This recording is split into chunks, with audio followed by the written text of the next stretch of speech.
jafnvel við myndum hætta að taka við hælisleitendum, það myndi ekkert breytast, ekki nokkur skapaður hlutur, ekkert. Ég á móti kommunisma, ég á móti islamstrú, ég undar trúarbrögðum almennt en sérstaklega islamstrú, en þetta eru vondar hugmyndir, kommunismi vond hugmynd, ég ekkert með því með liði, það bara, við bara erum ekki í þeim aðstæðum að þessi öfl séu að fara að taka yfir. Það eru fasistar sem eru að fara að taka yfir. Álagið á innviðum kemur hælisleitendum og flóttamönnum ekkert við. Í þessu umhverfi þá hægt að þagga eitthvað niður með því að taka ekki þátt. Það mun ekki virka. Ég skil alveg hvað fólk ætlar sér. Og það kannski með göfuga ætlan. Hinn tæknilegi veruleiki í dag bara ekki sá að það þagni. Helgi Rafn, pírati allra landsmanna. Það gott. Allt fínt en þú. Það mjög góður. Ég hef reynda, kannski fyrst ég nefni þetta. Ég var eiginlega að byrja, það var einn sem að senda mér spurningu, ég fekk reyndar slatta spurningu. En það var einn sem spurði hvað þið finnst pírata í dag. Já, hvað þið segja þér? Þið náttúrulega ennþá til, félagið ennþá til og ennþá að starfa í sínu. Ég bara tek engan þátt í því lengur. Hvað langt síðan mættir á fund? Ég man það ekki.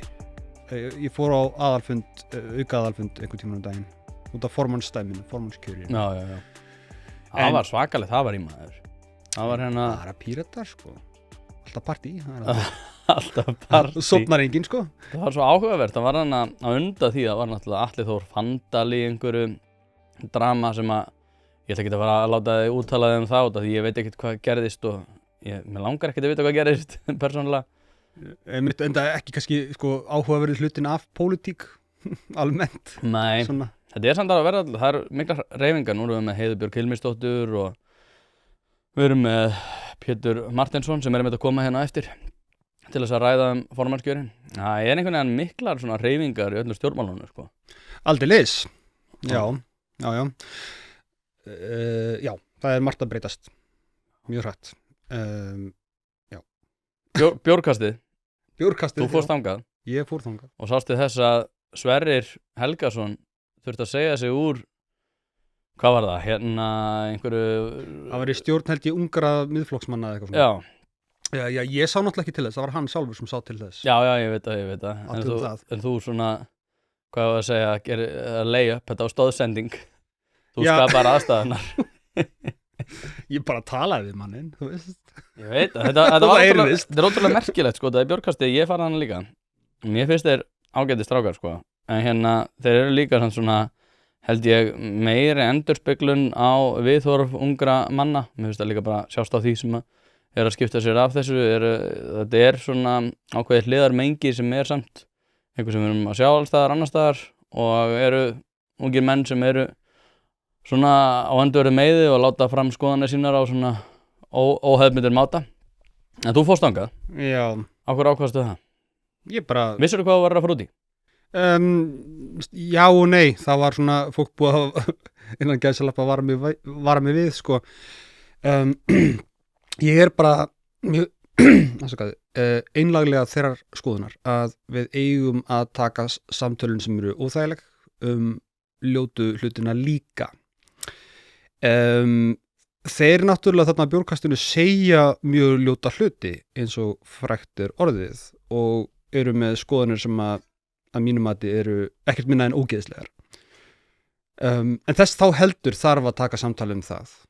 Ég trúi ekki á þessu kenningu sem er svolítið lífseig í margri réttindabaráttunni að við einhvern veginn að passa það að gefa engum sviðið, Að, veist, ég gaf engum sviðið þarna, ég mætti upp á sviðið og það er munur þar á ég er alveg á því að við sem að trúum á jafnrétti og frelsi og lýðræði og þessi góðu gildi, við eigum að mæta upp á sviðið og stundum ruglast fólk á því að gefa öðrum sviðið og mæta sjálfur upp á sviðið Já, ég jafnvel gefði þeim sviðið líka því ég einhvern veginn þó svo að ég sé örugglega svona nær þeim í skoðunum heldur en nokkuð tímann þú varðar ýmis mál þó svo að ég náttúrulega ég er sammála þeir setja þetta fram á svona ákveðin máta en ég einhvern veginn líka hugsa sko eins og með réttindabaráttur og fleira sem ég hef náttúrulega margt að athuga eins og þú veist en það aftur á móti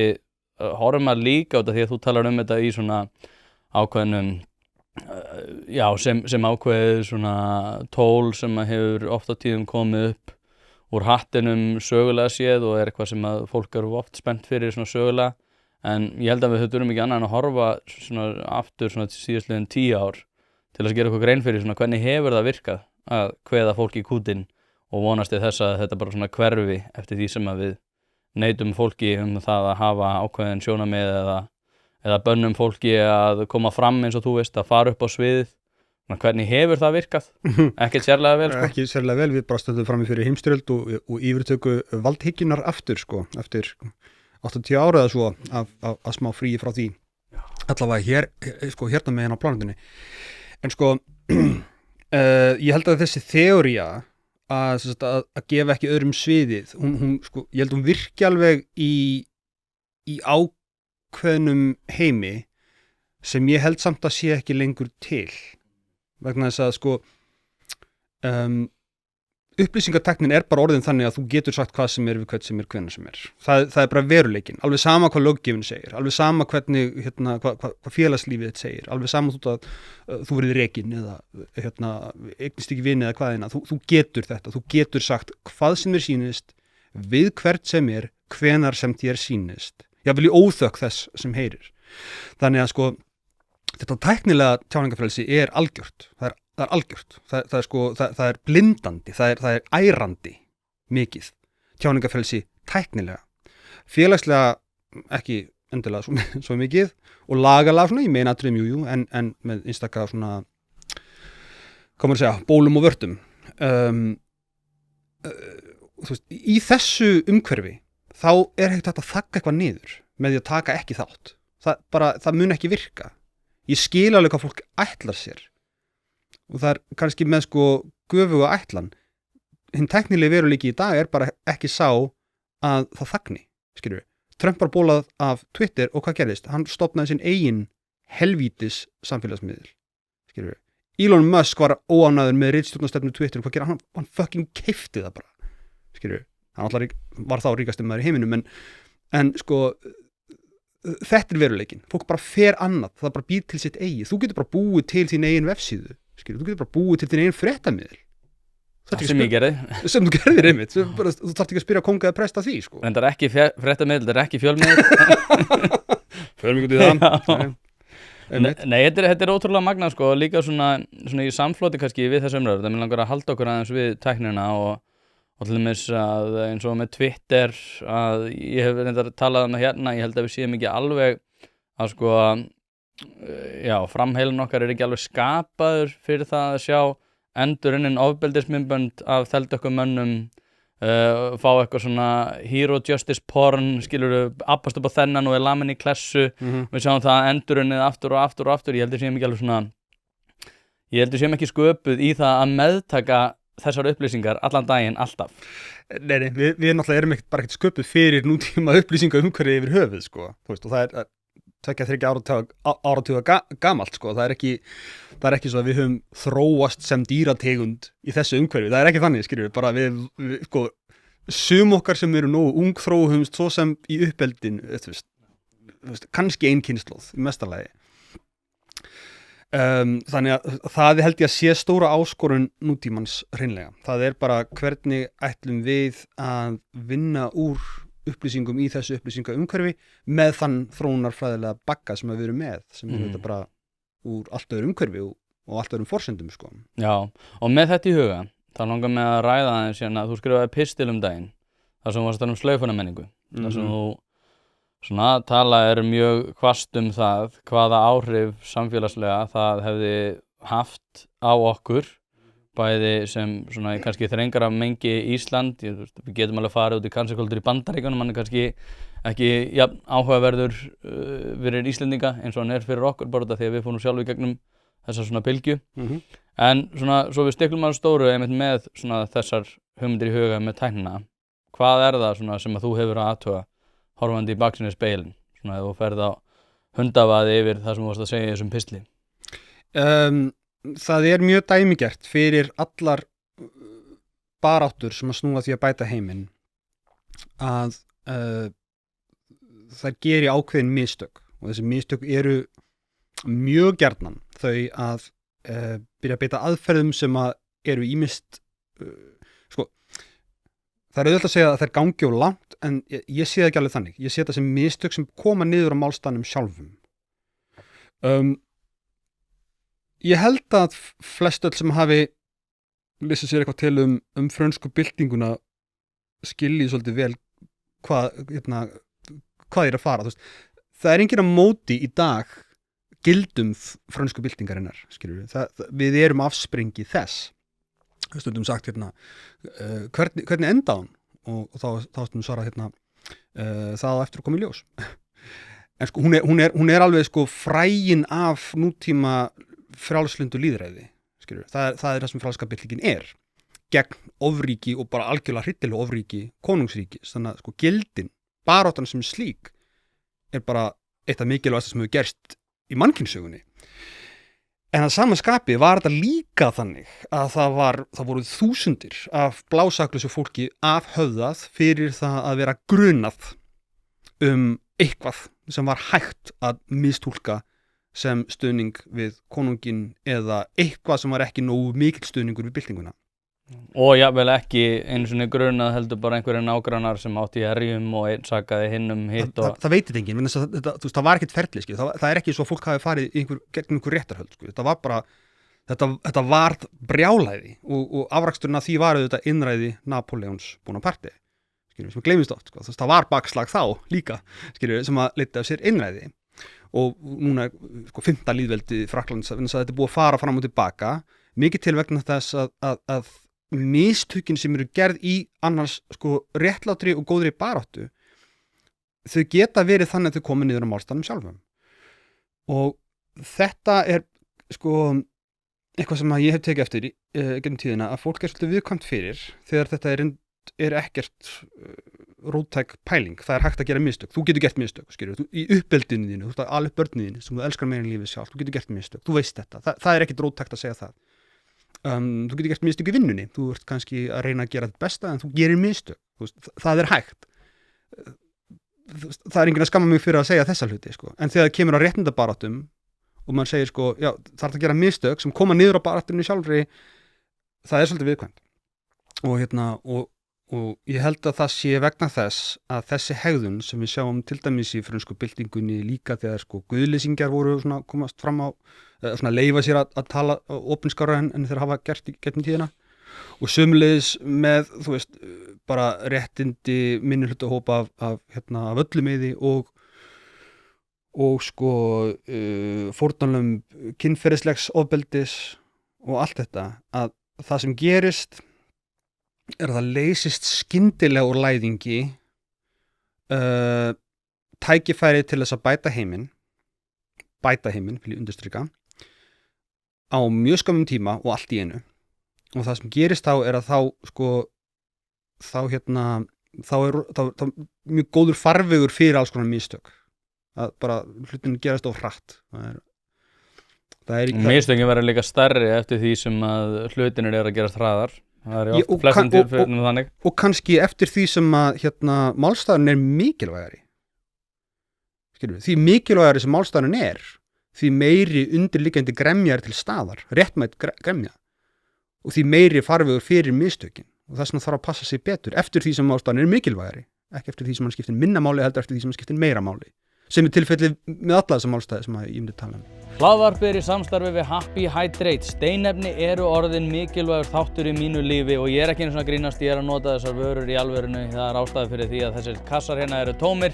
Nýjungarnar og framþróunin hjá Happy Hydrate hreint út sagt frábær. Kreatín samhliða steinefnunum, eitthvað sem að þeir bjóða upp á og ég nota að staðaldri. Eftir að ég byrjaði að nota þessar frábæru vörur að þá líður mér einfaldlega betur. Ég kem meiri verk og dagurinn verður betri. Dagskammtur af nauðsynlegu vítamínum, engin gervisykur og þú færð þetta í rauninni hvar sem að þú verslar. Þú verður ekki fyrir vonbrigðum ef þú prófar þetta og ég mæli með að þú gerir það strax í dag. Mér finnst líka hraðinn gera það verkum að það verði ólíklegri svona, og því ég hef náttúrulega talað mjög hvasst gegn ýmsum réttindabaráttum og hefur mitt fjallað það og ég fengi bátt fyrir sérstaklega þegar að MeToo gekk yfir þá sagði ég einfaldlega ég held að þetta mun ekki leiða til góðs og svo þetta að fara í svona ákveðnar rökræður það hvort hún hafi leitt til góðs eða hvort hún leitt ekki til góðs en það sem að ég hef svona verið að benda á undanfarið að sko út af því að hraðinn eiginlega frábært hugtak yfir svona þær áhyggjur sem ég hef haft í gennum tíðina út af því að líka hefur leitt af leiðir að því að það ákveðið svona valdsækið fólk sem að sækir í þessari baráttur og ég held að það hafi líka verið vandi nútíma réttindabaráttu tökum Bandaríkin sem dæmi en líka hér á Íslandi þar sem að eru þeir aðilar sem að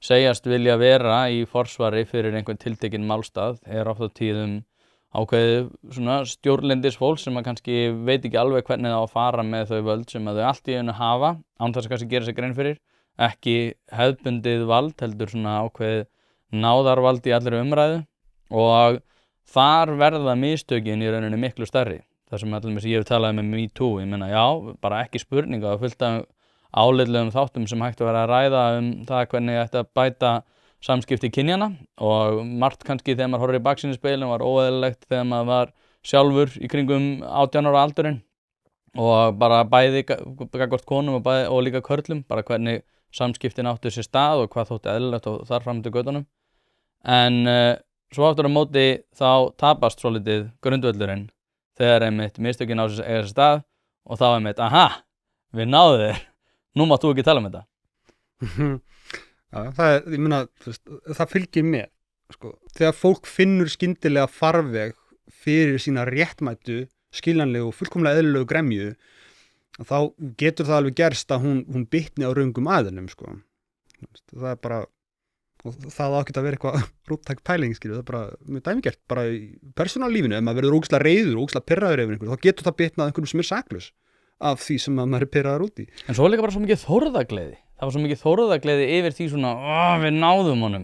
Sko, þessi hegðun sem við skulum kalla múgæsing, það er það sem að hún og það er raunverulegt fyrirbæri sem að við höfum ekki að láta eins og að sé ekki til, það er til og það getur komið fyrir okkur öll og ástæðan fyrir því að það getur komið fyrir okkur öll og sérstaklega þau okkar sem er ekki sama samfélagið og sérstaklega þau okkar sem að vilja betra samfélag svo að við sem dýrategund stólum á það frá A til Ö, frá upphafi til enda að starfa saman. Við erum algjörir aumingjar ein og sér. Allur okkar máttur felst í samstarfi við aðrar manneskjur. Og þegar þessu samstarfi ógnað, þá verðum við réttilega og eðlilega mjög hrædd. Og við sækjumst eðlilega og réttilega eftir sem mestu samstarfi við annað fólk. Og þetta þýðir það, þetta er öllum meginatriðum jákvætt við okkar eðli, en það þýðir það að við erum sko veikari gagnvart ákveðnum mistökum sem að koma að félagslegu samhengi okkar einn tilveru. Og það þýðir það til dæmis, við erum ofboðslega veik fyrir hlutum eins og einelti og félagslega ofbeldi af öllu tagi og við erum ofboðslega gjörn á því að beita það. Og þetta er ekki háð neinum málstað eða vinstri eða hægri eða miðju eða upp eða niður eða hvað. Þetta er bara hluti af því hvað við erum sem dýrategund. Við erum samstarfsdýrategund. Við vinnum saman. Þannig spilum við golf á tunglinu. Það með því að starfa saman. Og allt er undir þar. Þannig að það er óbúslega mikið í húfi. Það kemur á félagslegri hegðun manneskja. Já. Þú talar hérna frönsku byltinguna og það er eitt rit þar sem að, mörg ritrindar þar sem að voru bréfaskriftir og átök Thomas Paine og Edmund Burke þar sem að þeir voru í svona ákveðnum hártogunum það hvort að réttindabarátta Frakka væri áþekk réttindabaráttu Bandaríkjamanna og þar var Thomas Paine í rauninni að mæra hegðun Frakka og Edmund Burke var að segja að þetta var algjör della og ég meina ég er mjög mikill aðdáandi hérna Thomas Paine, hann er meira þess að flúraður á löppin á mér. Já, eins og margt annað. En hérna En hann sem sagt náttúrulega skrifar hann að Common Sense eitthvað kringum 1776 og kom að ýmsum ritum sem að lögðu svolítið grundvöll að réttindabaráttu Bandaríkjamanna á þeim tíma. Sama hvað manni finnst þá réttindabaráttu og Indiana og allt það önnur saga. En þar voru Edmund Burke var að segja að þetta væri eitthvað sem að þyrfti að hafa í huga það hversu mikið ofbeldi væri réttlætanlegt gagnvart þeim borgurum sem að fyrir hendi voru og bara svona þessar sögur sem að þú varst að fara yfir hérna áðan. Og þetta örugglega minn lægsti punktur gagnvart Thomas Paine, ég held til hann haft rangt fyrir sér, hann var náttúrulega að skrifa mjög langt í burtu, en hins vegar var hann að benda á það að þetta væri réttlátt bara út af því að þetta var gegn þessu konungsríki. Og þar var fólk orðið það spennt fyrir því að ná konungsríkinu að einmitt allir sem gátu verið í einhverju nálægð við konungsríkið ættu bara skilið að vera afhöfðaðir. Og þetta eitthvað sem að við virðumst ekki læra af, því að við verðum alltaf svo svakalega spennt fyrir einhverjum svona stórkostlegum breytingum sem að margir hverjir eru oft mjög sammála. En svo bara missum við hausinn, no pun intended, en það bókstaflega það sem að gerist. Já, það gerist þarna allavega. Já, ég meina franska byltingin og bandaríska byltingin voru náttúrulega, 18. aldar útgáfan af siðmenningu þannig sammála að kalla það en hvað hefur verið að vera internetana ef við prófum að pæli því hefði það verið skárra eða hefði það verra út af því að ég held að þegar fólk sér til þessi myndbönd og ég hef oft verið að pæli í því með þessar réttindabaráttur að við getum alveg talað það að verða ákveðnar hártoganir það að þegar við sjáum einhver myndbönd ég kannski á mínum skoðunum og þá gerir algrímið mitt ráð fyrir því að ég vilji sjá myndbönd þar sem mitt múurinn að haga sér eins og fíbl og svo kannski fólk sem öndverði meiði við mig og það sér myndbönd af einhverjum lögreglumönnum að berja mótmælendur og koma mjög illa fram við þá og svo bara skiljum við náttúrulega ekki hvort annað. Það getur verið mögulega mjög slæmt. En kannski þetta einhver vendill á það að við förum einmitt í það að afhöfða fólk En þessar aðstæður náttúrulega ekkert það fjarlægar hugmyndin það að þá hafi verið internet en þarna var í raun og veru komið internet sem var prentvélin og 100-200 ára gömul eða svo en það var róttæk grundvallar breyting í upplýsingamiðlun sem átti sér stað á seinni miðöldum sem að auðvitað var rótin að því öllu að þessar hugmyndir yfir höfuð komust í dreifingu. Rótin að upplýsingaöldinu og rótin að líka bara... Þetta var upplýsingabylting fyrst og síðan var það blóðug afhöfðunar. Já, en ég meina það líka að það var rauk fyrir því að þetta jafnvel hafi grundu allað iðnaðarbyltinguna sem kom svo í kjölfarið. Klárlega, bara þekking og einmitt samstarf, bara mannlegt samstarf það sem við erum og það sem við gerum. Það það sem að gerir okkur öflug. Það bæði það sem að kemur okkur á tunglið og það sem gerir okkur megnuðum að tortíma okkur sjálfum ef við gerum of stór mistök á stuttum tíma. Mist samt alveg mikilvægt að halda því til haga að eins mikið maður getur gagnrýnt sturlunina sem að franska byltingin var og hún var sturlun sem leiddi af sér innræði þá þetta samt líka svona ákveðin fæðingarstaður frjálslynds lýðræðis líka og ég held að þegar maður að gagnrýna mistökin sem eru gerð í svona ýmsum réttindabaráttum þá heldur fólk að maður sé að berjast gegn málstaðnum sjálfum en það ekki þannig þetta eru mikilvægastu málstaðnir og þess vegna svona mikil gremja undirliggjandi það hefur svo mikið óréttlæti verið til staðar svo lengi og það hefur ekki fengið réttmæta útrás og tækifæri til þess að breyta og þegar þetta leysist úr læðingi skyndilega á einu tímapunkti, þá er auðvelt að gera mistök. Það ekki gagnrýni á málstaðina sjálfa. Þetta ekki, gagnrýni mín á frönsku byltinguna ekki gagnrýni á frjálslynt lýðræðisfyrirkomulag. Ég ekki að leggja til að við eigum að taka upp konungsríki og hvað þá konungsríki sem var í Frakklandi á þeim tíma. Alls ekki. Það er hægt að gera mistök líka. Ég nefnilega, þannig kannski erum við aðeins ósamáláta því að ég gagnrýni þessar baráttur sem einingar út af því að það virðist vera sem að Jonathan Haidt minni mig, sé hann, það heitir goalpost shifting Það er að segja að markmiðasettingin hérna breytist dag frá ég held að ég sé búin með kaffið. Guð minn góður. Já, viltu meira? Ég get svott frammi. Hún meiri tankur en þriði bollin. Ánægði með þessan. Kom ekki hingað til að slappa af. Nei. En ég held nefnilega sko að þú veist, náttúrulega það sem að er líka stór þáttur í þessu er að það er ákveðið svona markmiða hreyfing. Það er að segja að við erum með eitthvað markmið, við ætlum að takast á við kynferðisafbrot, við ætlum að takast á við órétti gagnvart ákveðnum minnihlutahóp.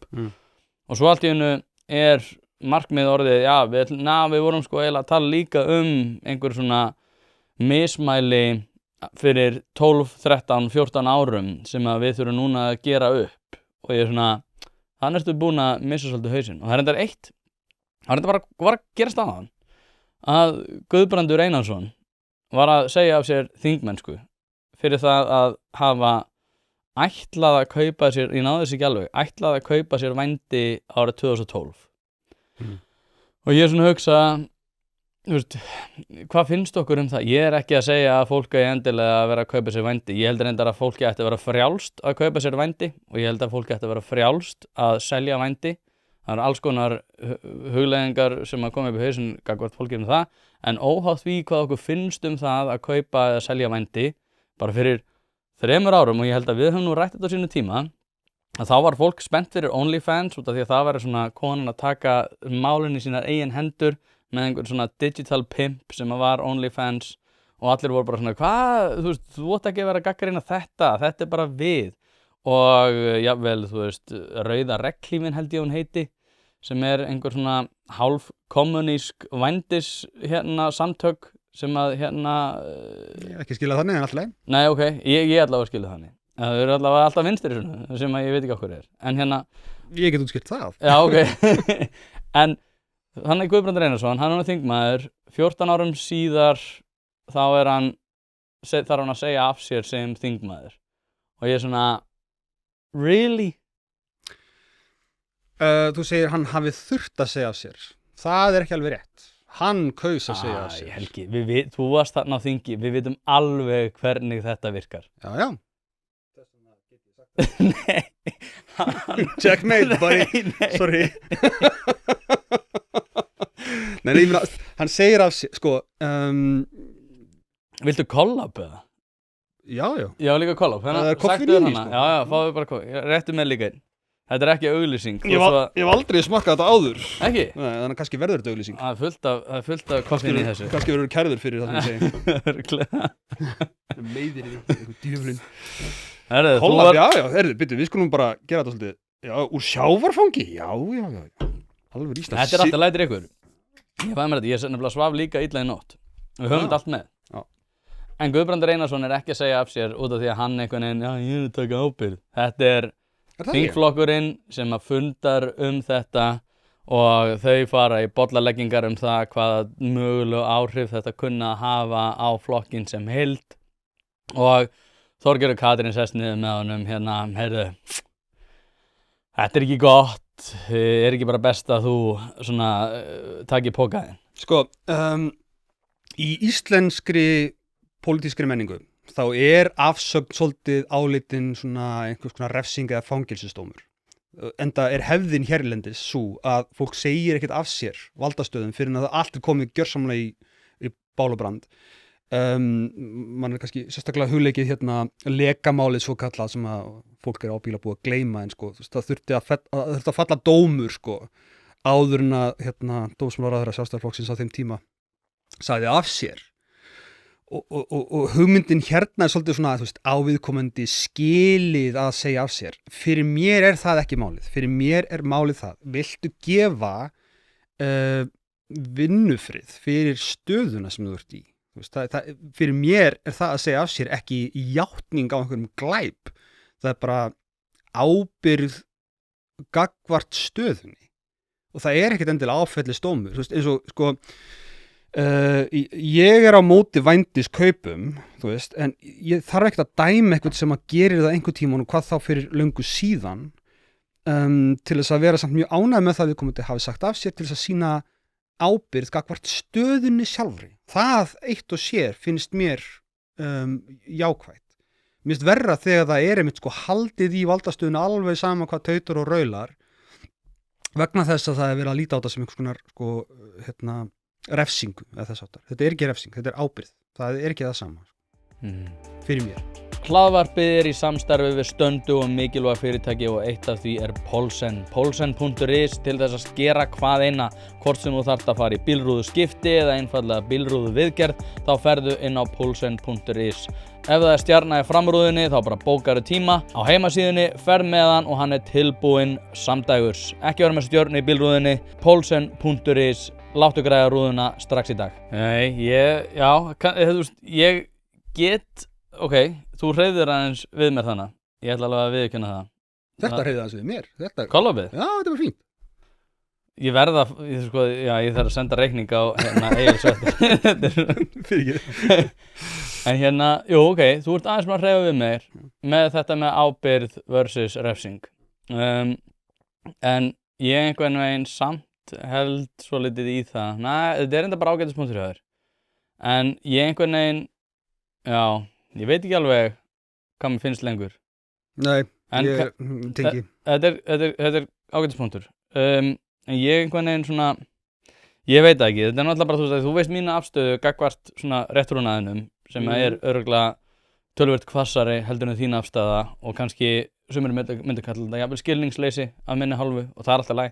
En ég einhvern veginn bara svona, mér finnst þess að við séum alltaf að gefa eftir þegar þetta er eitthvað svona og ég einhvern veginn, þú veist, er hann ekki bindindismaður sem að hefur örugglega ekki verið bindindismaður þá, ég þekki ekki það nákvæmlega.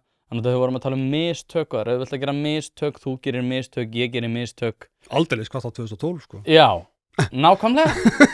Þess vegna fer þetta í töfuna á mér, skilur. Ég skil, já. Ég skil alveg það sjónarmið líka sko. Enda aftur, hann var ekki neyddur til þess, skilur, hann tekur þessu ákvörðun. Þú veist það ekkert. Nei, ok. Ég gerir fastlega ráð fyrir því, sko. Þú varst í Pírötum, sko, þú ættir að þekka þetta best af öllum. Sko. Já, og hef gert mín mistök og þau hafa verið opinberuð og ég hef þurft að biðjast afsökunar á því og skammast mín upp í augtótur fyrir þau mistök. Þú veist, það hefur alveg gerist, ég veit alveg hvað ég er að tala sko, þingmaður, einhver sem er þingmaður, er kjörinn af kjósendum, ekki þingflokknum, ekki flokknum. Heldur af kjósendum og er í umboði kjósenda sinna og alfarið háður einu sannfæringu bara samkvæmt stjórnarskrá sko. Þannig að sem fyrrverandi þingmaður þá bara virði ég ákvarðanir í þessum efnum sem ákvörðun einstaklingsins sjálf sko. Algjör óháð öllum reglum eða félagslegum þrýstingi eða þess, ég meina, eða þess aftar. Alveg eins og viðkomandi ber ábyrgð sínum einu ákvörðunum ef hann gerir sko eitthvað hræðilegar ákvarðanir þá getur hann ekkert sagt bara, þingflokkurinn sagði mér að segja þetta eða gera þetta nei, það er þingmaðurinn sjálfur sem að bera ábyrgðina alfarið og jafnvel ef það er einhver svona skiljanleg mistök, mannleg mistök misheyrði eitthvað, misskildi eitthvað eða keypti sér vændi gleymd að læra heima eða eitthvað svona skiljanlegt sko sem að við gerum öll einhvern tímann í lífsleiðinni þá er það samt á ábyrgð einstaklingsins sjálfs sem kjörins fulltrúa alveg saman hvað afsakanir eru fyrir hendi og mér finnst það bara eins með þetta þótt að þetta eru mistök sem að ég myndi aldrei gera þá samt, þú veist, finnst mér eðli afsagnarinnar hið sama, þetta er ábyrgð einstaklingsins sjálfs sem kjörins einstaklings umbjóðanda sinna ekki þingflokksins, ekki flokksins ekki fjölmiðla sem fulltrúa. Hérna, hvað finnst þið þá almennt mændu það? Sko, við ræddum það, ég man ekkert hvað fór á okkar á milli, þetta var örugglega annað skipti sem við ræddum saman, þannig var allir með OnlyFans, þannig var þetta með, þú veist, með Eddu Falag skilurðu var að að tala rosalega mikið um OnlyFans, þá voru konur að koma fram og segja, þú veist, ekki þú verið að segja mér hvað mér á að finnast og það var rosalega mikið rætt þetta svona í samhengi við þetta einmitt að frelsi kvenna ætti að vera svolítið í þessa áttina og svo fóru náttúrulega einhverjar hártoganir Hanna Björg Vilhjálmsdóttir til dæmis sem er feminískur kennari sem hefur komið hérna oft og hefur einmitt talað mikið um þessi mál að þú veist hún var svolítið öndverð með og var svolítið kveðin í kútin einmitt talandi svona dagskrárvald réttarúnaðarins að þá hreyfðist þetta rosalega mikið átt af því að þetta væri í rauninni bara sjálfsagt mál. Ég tel alveg, þú veist, ég held að konur sjái í mjög mörgum tilfellum eftir því að hafa farið út í einhvern svona iðnað, en ég tel aftur á móti að fullorðið fólk að ég hafa frelsi til þess. Þannig að ég einhvern veginn svona, já, ég er rauninni bara að spurja í mjög mörgum orðum hvað þér finnist vændi. Já,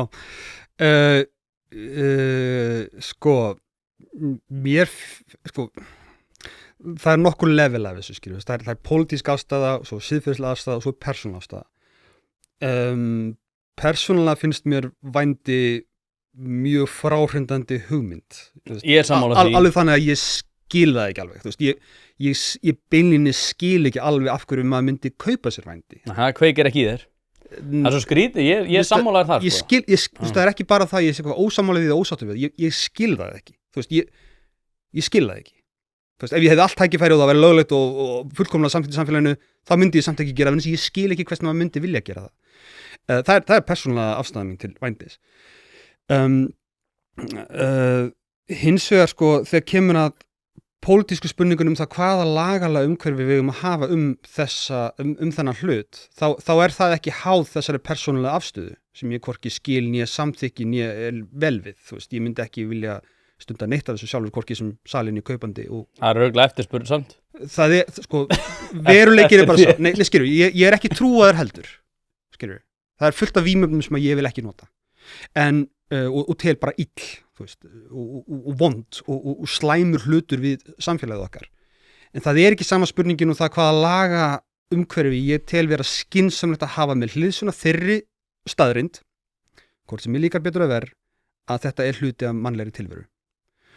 Og vændi og trúarbrögð og vímuefnaneysla og alls konar öðruvísi hlutir sem að okkur er kannski persónulega mjög illa við, eru hluti af hinni mannlegu upplifun. Og við þurfum að finna út reglur og menningu sem að, sko, dregur sem mest úr vandamálunum sem fylgja þessum hlutum, og stundum felur það í sér að draga sem mest úr þessum hlutum, en stundum felur það í sér bara að, svona, þú veist, átta sig á því að bara manneskjur eru gallaðar. Við erum ekki homo economicus, við högum okkur ekki eftir einhverju formúlu, við erum apar með rosalega stóran framheila. Og það felur í sér að við erum trúið, við erum dópistar og við gerum hluti sem að samfélaginu er í nöfn við og eru kannski ekkert skynsamlegir eða hollir. Nei. Og bara þannig er lífið og hvað ætlum við að gera í því, sko, og því hvað okkur finnst það. Já, nei. Og með hliðsjón af því, til að fyrirgefum. Já, ekki stress. Þú lengi að spyrja, ég skal svara eins lengi. Að sko, lagalega umhverfið sem að ég tel að sé skynsamlegast í kringum vændi er sko, fókusin að mér, sko, mér finnst ekki að fókusin eigi að vera á því að minnka hegðunina sem slíka, heldur að bregðast sem best við vandamálunum sem að hegðunin leiðir af sér. Að mér vitandi er yfir þyrmandi það versta sem að gerist í kjölfar vændis, réttinda skerðing fólks í kynlífsvinnu. Það er stóra vandamálið sem að ég hygg að við séum öll sammála hvort sem að hvað sem okkur finnst vændi, skilur, að það er stóra vandamálið. Það er aðstæðurnar sem að vændi salar lenda í félagslegum, lagalegum og bara líkamlegum. Þú veist, við viljum að þetta fólk lendi aldrei í ofbeldi, við viljum að þetta fólk hafi réttindi, við viljum að þetta fólk geti sótt sér heilbrigðisþjónustu. Það eru markmiðin fyrir mér, ekki, sko, út frá því hvað okkur finnst vændi sem slíkt, heldur bara hver eru vandamálin við þetta og hvernig drögu úr þeim vandamálum. Það finnst mér að vera fókusin. Gæti ekki bara orðið þá eitthvað svona stjættafélagslobby innan í ASI fyrir vændisfólk? Í heimi þar sem að... Ok, PC, þetta kallar það vændisfólk. Áfram? Já, ég hef þessi áhrif á fólk, sko. Það verður allir vóki í kringum bara algjörlega. Ég meina, sko, stjættarfélög eru til þess að styrkja réttindi vinnufólks. Þannig að hversna ætti ekki að vera stjættarfélag í kringum kynlífsvinnu. Það er ekki til þess að normalísera hegðunina eða iðnaðinn, það er til þess að tryggja réttindi fólks, til þess eru stjættarfélag. Þá vil ég líka tryggja réttindi þeirra sem vilja kaupa. Ég hef ekki miklar áhyggjur af því, en ég held að, sko... Getum ekki haft þetta eins og í leigubílunum, þar sem þú ert með svona miða það svona verðmiða svona þetta eru verðin, ekki láta svindla þér. Sko, já, Hlaðvarpið í samstarfi við fiskhúsið.is. Fiskhúsið.is heildverslun fyrir veitingamenn sem vilja það ferskasta og það besta fyrir sína kúnna. Hvort sem það fyrir veitingareksturinn, hótelreksturinn, mötuneytið eða hvað annað, þá ferðu inn á fiskhúsið.is til að sjá það gríðarlega úrval sem að strákarnir hafa upp á að bjóða. Ef að þú vilt hið ferskasta og hið besta, þá gerir þetta sjálfsögðu almennilega, ferðin á fiskhúsið.is. Það ekki til sú spurning sem að strákarnir hafa ekki svarið við, þannig enn og aftur fiskhúsið.is til að fá ferskasta og besta fiskinn á landinu. Það að kaupa vændi finnst mér vera alltaf aðra aðstæður, þannig ég hef ekki sumu áhyggjur af réttindum vændiskaupenda, skilur. Að mér vitandi það ekki vandamál að þá skorti einhver réttindi. En sko, hins vegar hefur það áhrif á réttindi vændisalanna, hvernig lagaleg aðstaða kaupenda Þannig að til dæmis, segjum svo að við séum sammála það að kaupendinu séu bara hræðilegir og við þolum ekki þetta fólk, þetta bara algjör umingjar og drullusokkar og svo framvegis bara samþykjum þetta, gott og vel. Ég held ekki að manneskju séu svona einfaldar en segjum það, að bara til þess að halda áfram samtalinu. Þegar við spyrjum að því hvort að það vera löglegt eða ekki að kaupa vændi, þá spurningi mín ekki hvort að þessi siðferðislega rétt eða rangt, heldur hvaða áhrif hefur það á fólki sem í viðkvæmu stöðunni. Og mér sýnist, miðað við það sem ég veit, sem auðvitað ekki allt, að það hefur neikvæð áhrif á réttindi vændisala að refsa kaupendunum. Það grefur vændisalana undir yfirborðið. Það gerir sko alla aðstóð lögreglu og heilbrigðiskerfisins fjarlægari. Það þýðir að þau þurfa að fara að laumupúkast í kringum hluti eins og bara leigu eða öryggisnet eða öryggisvörslu. Og það held ég að sé slæmt fyrir þá. Það ekki samúð með kaupendum, það er samúð með þeim sem í viðkvæmstöðunni og þurfa að hafa réttindi og þurfa að hafa tækifæri til þess að verja sín réttindi á mjög formulegan máta, með bara skýrslugjöf og svo framvegis. Og það segir sig sjálft að til þess þarf þetta að vera einhverja lagalega umhverfi. Ég held að finna stjórnlendisbíratan í þér, loksins. Út af því að sko, það sem ég hugsa núna þegar þú segir, út af því að ef þú hugsar út í sem bara mest lesið á Vísi eða MBL eða einhverjum af þessum. Ef það hefur að gera með eitthvað fólk sem í einhverjum alls konar aðstæðum að þá svona, jú, að fara einhver klikk. Ef það hefur að gera með kynlíf, að þá verðum við svo spennt. Já. Við verðum svo spennt fyrir því að tala það og grípa inn í og gera eitthvað og tala þetta á kaffistofunni og allt þetta. Og ég einhvern veginn, mín tilhneiging einhvern veginn svo að bara ef einhver stundar kynlíf að þá bara eru þau að stunda kynlíf og það mér algjörlega óviðkomandi. Og ég get alveg farið í einhverjar hugleiðingar og það bara hvaða áhrif hefur það á félagslegu stöðu þessa eða þessa. Ég bara, mér alveg sama. Bara ég einhvern veginn bara, ég vil að fullorðinni geti tekið óskynsamlegar ákvarðanir og þeir bara hafa frelsi til þess. Og aðrir að geta tekið óskynsamlegar ákvarðanir í samfloti við hinn sem ætlar að taka óskynsamlegar ákvarðun og það kemur bara ekki við. Ég skil. Þetta út af því að þetta svona skaðlausi glæpurinn, sko. Já, ég skil, sko. Mér finnst þetta alveg virðingavert sjónarmið. Veruleikinn sá að, sko, vændi, þú veist, kynlífsiðnaður felur í sér raunverulegar hættur fyrir fólk, skilur við, fólk lendir í miklu vandræði með þetta. Þetta er svona svo með vímefni, þetta er eitthvað sem kannski ekkert endilega skynsamlegt og ekkert gott, en fyrir mér það bara ekki spurningin. Spurningin hvaða laga umhverfi eigum við að hafa til þess að lágmarka skaðann sem mest og bara horfast í augu við þetta hluti að mannlegri hegðun hvort sem okkur líkar betur að vera. Má ég skjóta inn í hérna út af því að þú varst að fara einmitt mjög vel yfir þetta það, ástæður þess að þetta væri með laumapúkavæðingu, með ákveðinu svona pimpvæðingin óumflýjanlega einhver hluti af þessu út af því að þetta einmitt, þú veist, þú ert í erfiðri stöðu, þú þarft einhvern veginn að vera laumapúkast og fjarlæðin alltaf mikil, þú fórst mjög vel yfir þetta. Ef að okkur væri bara alveg sama og sama gildir örugglega eiturlyfin upp að einhverju ákveðnu marki þó svo ég sé svona hallistfrekar að þessu Guðmundar fylkisdæmið það að við einhvern veginn ekki vera að einhvern veginn upphefja þetta og svona tala það bara hvað þetta maður, þetta bara fólk að fá sér maður, hver þú að gaggrina? Ég á annarri afstöðu gagnvart eiturlyfunum en hins vegar með þetta að þá einhvern veginn bara svona þú veist, þú í rauninni svaraðir þessum hugleiðingum áðan með því að myndi benda það að þessi launpúkavæðing býr til allar þessar varhugaverðu aðstæður. Já, en ég ekki þeirra skoðunar að vændi eigi að vera bannað, hvorki salan né kaupin, en ástæðan fyrir því, forsendan fyrir þeirri skoðun ekki svo að mér finnist vændi bara allt í lagi, heldur það að ég vil tryggja réttindi fólks sem í viðkvæmri stöðu. Það inngangspunkturinn.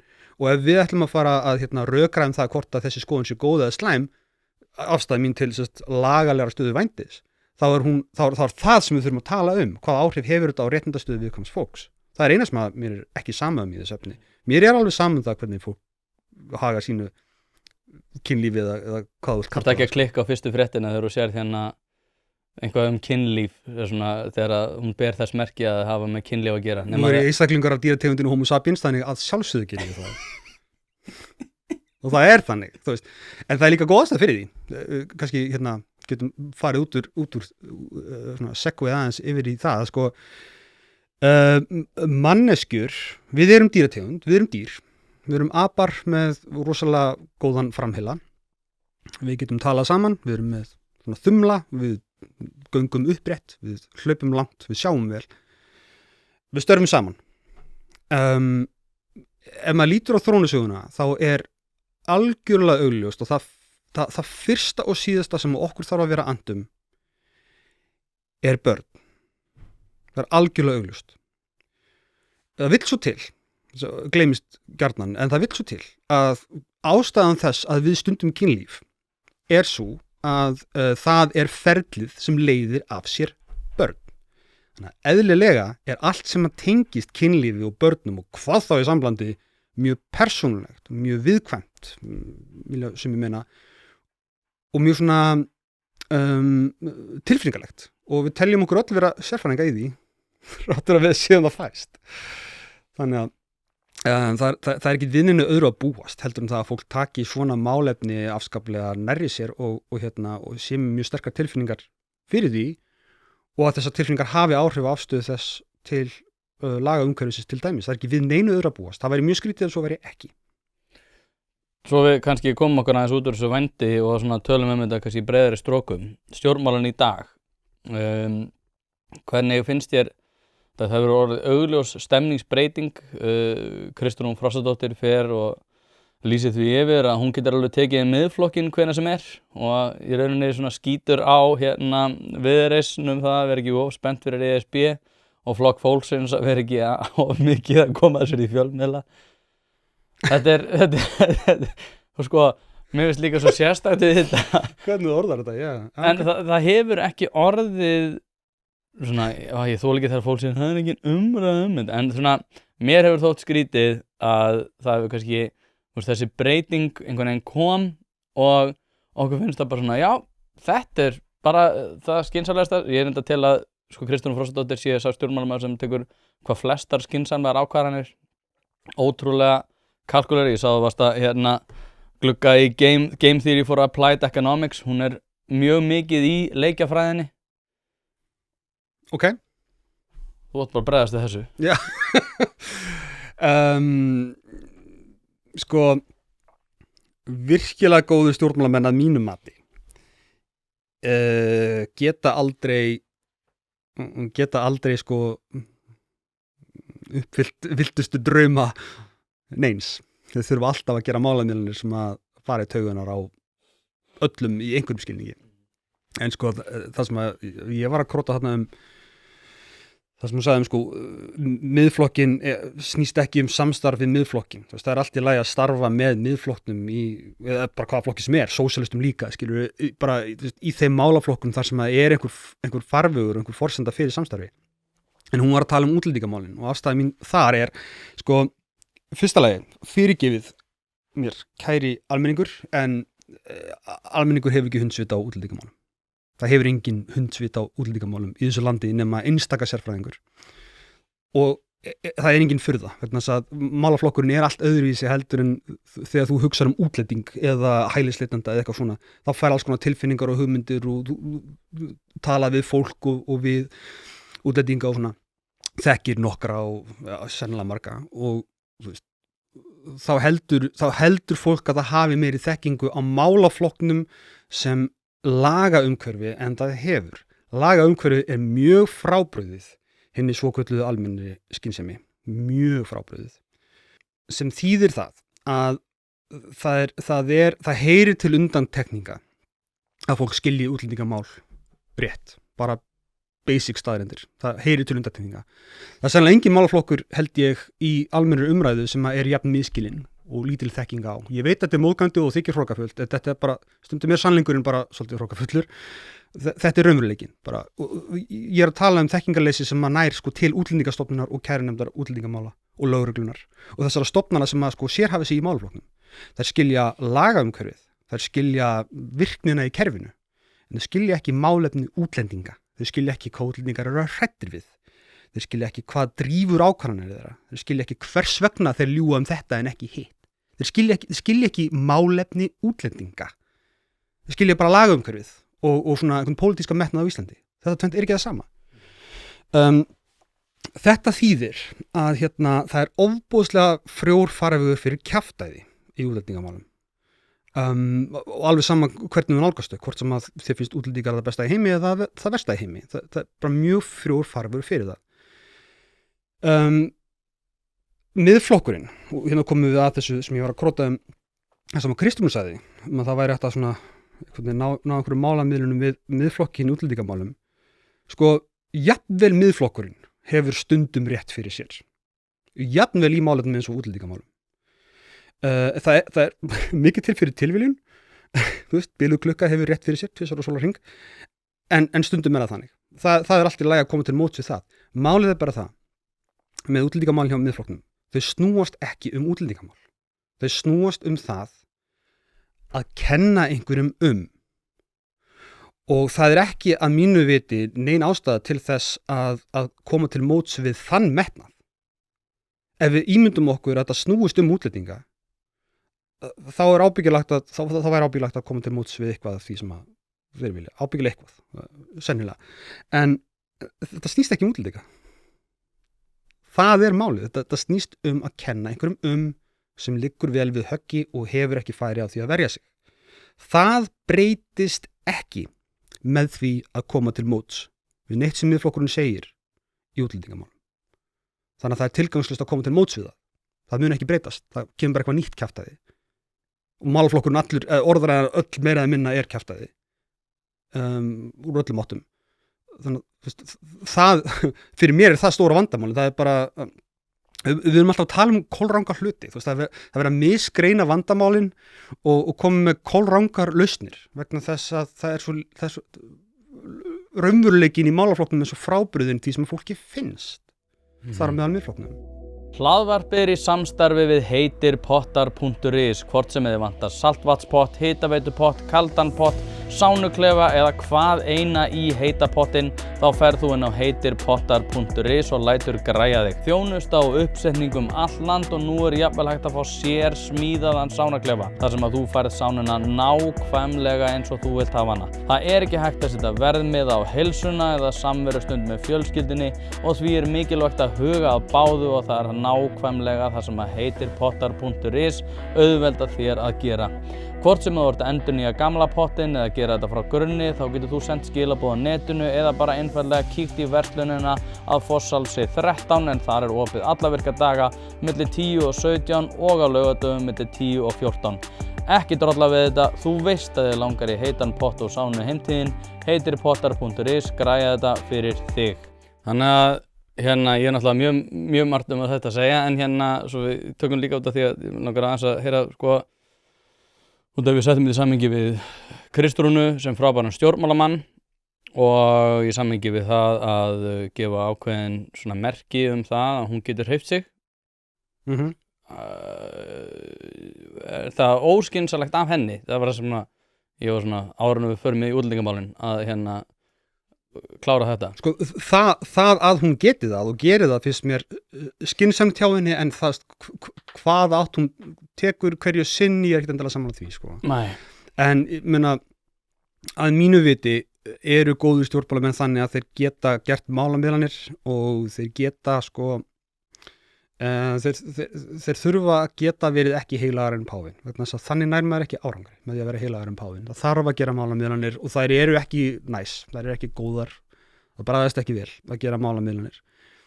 Þess vegna finnst mér það í grundvallaratriðum aðdánavert þegar stjórnmálamenn geta það og ég virði það við kjósendur þegar þeir kunna að meta það. Og ég kann að meta það við Kristrúnu, þótt að ég sé efnislega ósammála henni í þessu tiltekna atriði, þá finnst mér samt aðdánaverður eiginleiki sem gerir það verkum að hún er þarna. Já, ég nefnilega er ósammálaður það að þetta sé bara undir þeim formerkjum að vera að berja á öðru fólki sem að getur ekki haft málsvara fyrir sig vegna þess að það er auðvelt skotmark til þess að takast á við vandamál sem hefur ekkert með þetta að gera. Eigum við að tala um útlendinga? Já, sjálfsögðu. Ég ætlaði reyndar ekki að gera það, en þú ert að heimta það hérna. Þannig að ég er alveg til í það. Hérna, ég nefnilega, þegar maður tala við að lækna, þá tala þeir þessi stórkostlega vandamál, sérstaklega á heilsugæslu höfuðborgarsvæðisins, þar sem þú sér bara raðirnar út á dyrum, þannig að í hvað heitir þetta, austur miðbær eða eitthvað þannig á Krónunni, þannig að milli bústaðar veg svo þannig við Grensás, rétt hjá Grensás. Læknavaktinni? Já, Læknavaktinni. Þeir tala þessi stórkostlega vandamál, þar sem að þeir eru að fá fólk til sín, þar sem að þeir eiga erfitt með það að takast á við aðstæður út af því að þeir eru fyrsta lagi ekki með kennitölur eftir þeir eru búin að fá þjónustu og vilja ekki í rauninni gefa upp það nákvæmlega hver þeir eru, þannig að það er rosalega erfitt að halda utan þetta en þeir tala þetta sem stórkostlega vandamál. Í öðru lagi náttúrulega tala ég mikið við lögreglumenn, þar sem að þeir segja einfaldlega eftir 4 ár þá er þessi vandi orðin miklu meiri heldur en hann er núna. Ég tala við þá sem eru í félagsþjónustu, þeir segja það sama, að þessi orðið stórkostlega vandamál. Ég held að miðflokkurinn, og ég er enda sammálaður, þetta snýst ekki útlendingamál, þetta snýst menningamál. Og fólk hefur áhyggjur af því. Þetta er náttúrulega eitthvað stórkostlegur vandi sem hefur náttúrulega tröllriðið öllum stjórnmálum í allri Evrópu og mun koma til með að leiða af sér vonandi ekki hryllilegar aðstæður en allavega það mun koma til með að hafa mikil áhrif á alla stjórnmálaumræðu og hefur nú þegar gert. Það er óumflýjanlegt að þetta komi hingað. Við erum að sjá menn sem leita í fjölmiðla, hvort sem þeir eru með einhverjar gervibyssur eða hvort sem þeir eru einhverjar hnífaárásir eða annað. Í skólakerfinu líka, þar er þetta orðin stórkostlegur vandi og fólk er einfaldlega, sem er í stjórnmálum, að bregðast við bersýnilegum vanda sem allir eru búin að gera sér grein fyrir. Það er orðið minna öryggi, til dæmis í miðbæ Reykjavíkur, allir sjá það, allir taka eftir því, ungt fólk tekur sérstaklega eftir því og það er veruleiki sem við búum við. Það er ekki bara hægt að segja að miðflokkurinn sé einhvern veginn að skapa þessar aðstæður, heldur er þetta miklu frekar það að fólk er búin að gera sér grein fyrir því að samfélagið hefur tekið miklum breytingum á stuttum tíma, öryggi er minna og þetta hefur stórkostlega áhrif á innviði. Við getum alveg verið einhvernum bollalengingum það hvort að svo tilfinning sé rétt eða hvort hún sé ekki rétt, en þetta er allavega sá raunveruleiki sem að mjög margir búa við. Og þetta er svolítið það sama og hefur verið svona munurinn á strjálbílum og þéttbíli og strjálbíli í Þýskalandi til dæmis, þar sem að fólk hefur verið að takast á við alls konar félagslegar aðstæður og þú getur alveg sagt svona heildartölurnar sína raunverulega ekki að þetta sé jafn mikið vandamál og þú ert að segja, þó svo að sumartölur náttúrulega gera það, en fólk aftur á móti bara sér breytingar á sínu nærumhverfi og þegar stjórnmálamenn mæta og segja bara já þetta er ekkert sem þú þarft að áhyggjur af og þú ert bara einhvern veginn að búa til einhvern vanda til þess að þetta takast á einhverjar önnur sjónarmið og stjórnmálamenn eru svo hagnýta sér það. Ég held að sé miklu frekar það að fólk sé að sjá raunverulega breytingar, raunverulegt óöryggi, raunverulega fréttir sem er að berast á ekki hverjum degi en oft í viku. Fólk hefur áhyggjur af þessu og það er ekki hægt að segja það bara já nei þetta er nú bara eitthvað sem þú þarft ekki að hafa áhyggjur af. Það eru raunveruleg vandamál, klárlega. En þau eru ekki það sem fólk heldur að sé, vegna þess að fólk er að draga ályktanir út frá einhverju tilfinningu einmitt með, segjum fréttaflutningi. Fylgjast með fréttum er einn versta leiðin til þess að skilja heiminn, by the way. Vegna þess að þar er svona, fréttir eru ekki settar fram hlutlaust, þær eru settar fram út frá því hvað fær fólk til þess að lesa í samhengi við viðskiptamódel fjölmiðlisins hverju sinni. Allur gangur á því hvernig það er. Og ekki skilja það þannig að ég sé að hafna því að séu vandamál til staðar. Það eru vandamál til staðar og þau eru raunveruleg. En þau eru ekki þau sem fólk heldur og það er ekki því að kenna sem fólk heldur og lausninar er ekki það sem fólk heldur. Fólk, segjum til dæmis, álag og innviði, mjög raunverulegt vandamál. húsnæðisskortur, álag á til dæmis heilbrigðisþjónustu, löggæslu, bara vegi, bara innviði, almennt. Það er ekki hælisleitendur og flóttamenn sem valda því. Þeir eru einfaldlega ekki nógu margir til þess. Þú myndir ef ekki væri fyrir ferðamenn og EES-borgara á Íslandi og maka Íslendinga og sérfræðinga, þá myndur ekki taka eftir hælisleitendum og flóttamennum á Íslandi. Þeir eru einfaldlega það fáir. Ja, þeir mæta samt í miklu tíðari heimsóknir til dæmis á heilsugæsluna og í önnur heilbrigðisúrræði. Mikið til vegna þess að við tökum svo illa á móti þessu fólki og það kann ekkert á kerfi, það kann ekkert á Ísland. Og það er annað, það er raunverulegt vandamál. Að sko, viðkvæmustu hópurinn, það er svo auðvelt einhvern veginn að líta á hann sem eitthvað svona vandamál vegna þess að hann sker sig úr að svo mörgu leyti. En ástæðan fyrir því að hann sker sig úr er vegna þess hvað við tökum illa á móti þeim. Það er að segja, við látum svolítið eins og að eitthvað sé almennskynsemi sem er ekki almennskynsemi. Ég skal segja það hérna á sínum tíma. En hvernig kemur það við samt að tíðar heimsóknirinn á heilsugæsluna séu út af því að við tökum illa á móti fólki? Þekki ekki heilbrigðiskerfið, þið veit ekki hvernig það virkar. Þau veit ekki að þau ekki fara að En þau veit allavega að þau mæti. Leið mér aðeins, á sínum tíma þá tók ég þátt í að stofna verkefni sem hétt Welcome to Iceland fyrir Rauða krossin á sínum tíma, á svona systur minni. Arndís Hanna, líka gestur hérna. Og öðrum sem tóku þátt í því góða verkefni. Þá kynnist maður aðeins því hver eru raunverulega vandamál þessa hóps og þau eru allt önnur heldur en maður heldur. Við gerum alltaf ráð fyrir því að fólk viti hvenær þú átt að fara til læknis, til dæmis. Það er ekkert augljóst fyrir fólki. Við vorum að kenna þeim hluti eins og það að þú þarft ekki að sjóða vatnið. Þú þarft ekki að sjóða íslenska vatnið. Hvenær dytti þér í hug og þú þurft að kenna einhverjum það? Veistu af hverju það er? Það er vegna þess að heita vatnið okkar lyktar eins og úldin egg og þau gera ekki greinamun á heitu vatn og köldu vatni, en það er engin munur þaðan sem þau koma. Þau eru með vatn og svo hitaðu það með gasi yfirleitt eða einhverju. Það er ekki ólíkur upprunni vatnsins, þannig að þau halda að kalda vatnið sé eins og heita vatnið, lykt eins og úldin egg og sé mögulega hættulegt sem þau þekki ekki þessa lykt. Hvenær pælir Íslendingur í þessu? Þú pælir aldrei í þessu, en þú bara átt heima hérna, þú þekkir þetta. Þannig við erum að kenna þeim svona hluti. Þú þarft ekki að sjóða vatnið, láttu bara kalda vatnið renna aðeins, allt í góðu og jafnvel ef þú drekkur óvart heitt vatn, þá er allt í lagi. Þú þarft ekki að fara á spítala leið og barnið fær hita. Svona hlutir. Þú kannt ekki á samfélagið, þá verðurðu sjálfkrafa að einhverjum svona jaðarhópi og ef við tækjum vel á móti þessum hópi og þetta er ekkert risavaxinn hópur, þetta er nokkur þúsund mann sem búa hérna á Íslandi sem eru hælisleitendur og flóttamenn, þetta er ekkert eitthvað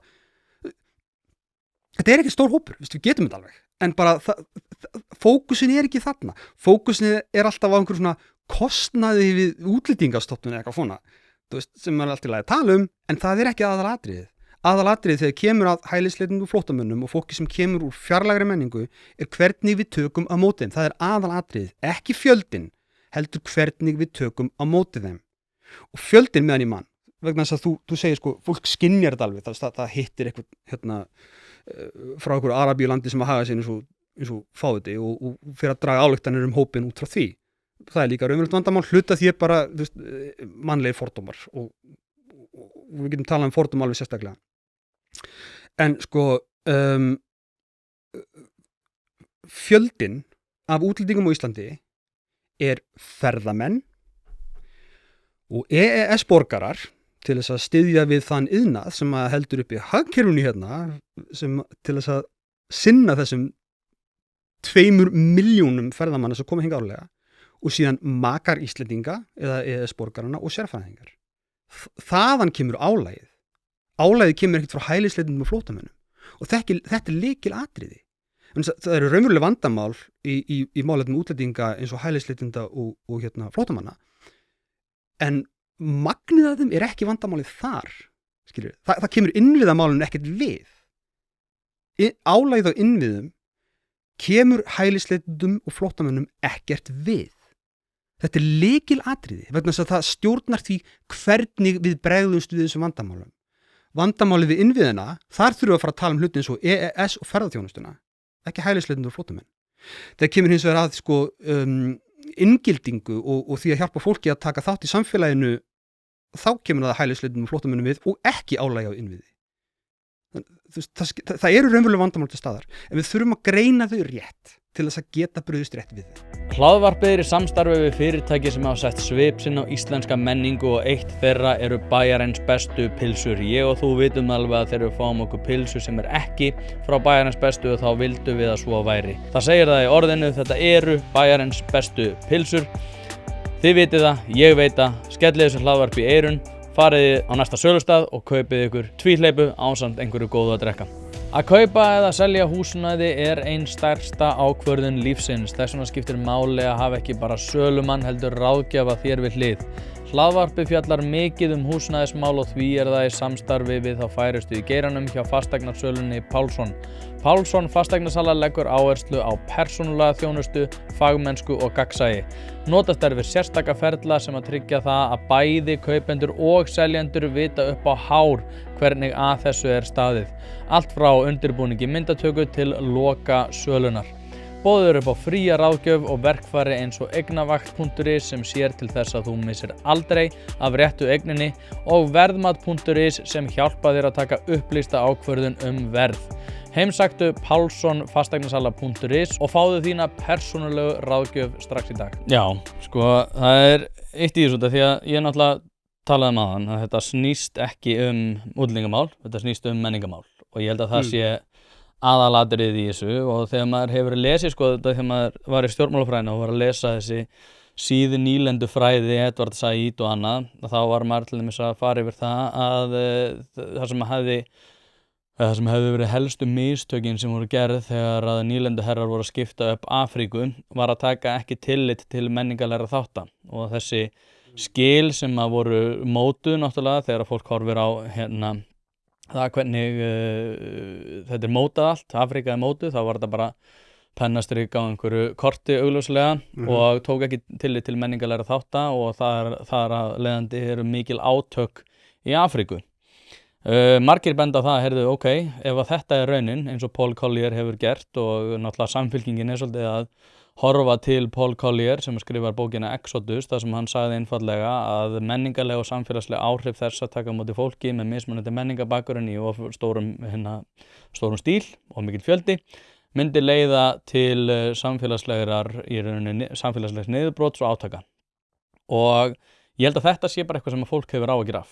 Ekki endilega eitthvað neginn að þeir geti tekið vel á móti hópum eða eitthvað þannig, heldur bara, heyrðu, ok, þetta hefur sýnt sig að það virkar ekki að taka á móti fólki með of mikla menningargjá í of stórum stíl. Það virkar að einhverju leyti en í flestum tilfellum að virkar það ekki. Fólk að horfa til þess að þetta sé eitthvað sem að þau að sjá hér á landi, sama og gerast í Evrópu og svo erum við með einhverja réttrúnaða riddara eins og Helga og réttrúnaða riddara eins og Ardísi sem að koma og segja nei, við þurfum bara einhvern að taka vel á móti þessu fólki. Pólitíska eftirspurn aftur á móti þannig úr garði gerð að það engin eftirspurn eftir þessu. Kristrún sér þetta, Miðflokkurinn sér þetta, Sjálfstæðisflokkurinn sér þetta og allir vilja taka í handbremsuna á þessu. Þannig að við getum alveg verið með einhverja fjólubláa skálaklippingar hérna eins og þig sem vegan feministar og píritum.